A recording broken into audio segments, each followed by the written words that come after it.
Aujourd'hui, on organise la remise des certificats de coach praticien d'un programme que LMS a développé avec l'Académie du potentiel illimité de Montréal.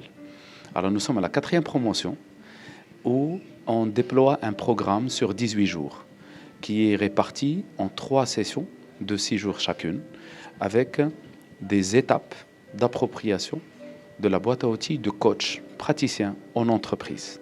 Alors, dans le premier paquet, on va parler des outils de coaching, des autodiagnostics, des différentes boîtes à outils que le coach doit avoir, qui doit s'approprier. Dans une deuxième étape, nous allons parler du déploiement de coaching en entreprise, comment faire un diagnostic, comment connaître les différents partenaires de l'entreprise, comment les impliquer, comment travailler avec eux. Et on a beaucoup de travail autour de l'écoute en entreprise.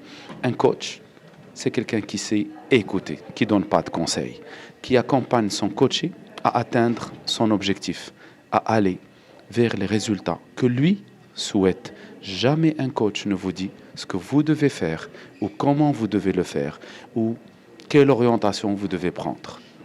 Vous êtes le maître à bord et vous décidez de la vision que vous devez avoir. Vous décidez du point A de votre départ et du point B de votre arrivée. Le coach est là pour vous accompagner, pour vous faciliter la tâche, pour vous aider à mieux voir, pour arriver à bon escient. Alors, la 3e partie, on la déploie sous forme d'entretien de coaching. La démarche canadienne est une démarche très opérationnelle. Les gens vont s'approprier les contenus en faisant, c'est-à-dire learning by doing. On va faire des choses pour s'approprier comment le faire. Et on est généralement des groupes de 15 personnes qui viennent de différents horizons, mais généralement de l'entreprise, du monde de l'entreprise qu'ils doivent absolument connaître. Alors aujourd'hui, comme je vous l'ai expliqué, nous allons remettre les certificats de coach praticien pour la 4e promotion et c'est une équipe de 15 personnes qui vont recevoir leur certificat aujourd'hui. Le coaching est très présent au Maroc, hein. Il y a de tout. C'est le marché qui régit le coaching au Maroc, comme toutes les autres activités. On ne se permet pas de dire un bon ou un mauvais coach, mais celui qui a la main, qui a le pouvoir, qui a la parole de le dire, c'est uniquement le client. C'est lui qui décide qu'est-ce qui est un bon et un mauvais. Et très sincèrement, il y a des démarches différentes, il y a des façons de faire différentes, il y a des orientations différentes. En revanche, une grande différence existe entre le coaching, entre la psychanalyse, entre le métier de psychologue, entre le métier de psychiatre.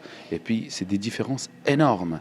Le coach est là pour accompagner son coaché à atteindre ses objectifs. Au-delà, ce n'est pas sa spécialité et il n'a pas le droit de travailler dessus. Et s'il le fait, il va créer des dégâts autour de lui. Donc, de préférence, que chacun fasse son métier et le fasse très très bien. Et aujourd'hui, c'est l'ère de la spécialisation.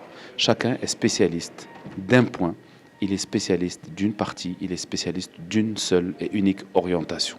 Quelqu'un qui fait tout, c'est un point de vue, mais qui ne lui permet pas d'aller au-delà de ce qu'il souhaite atteindre comme objectif.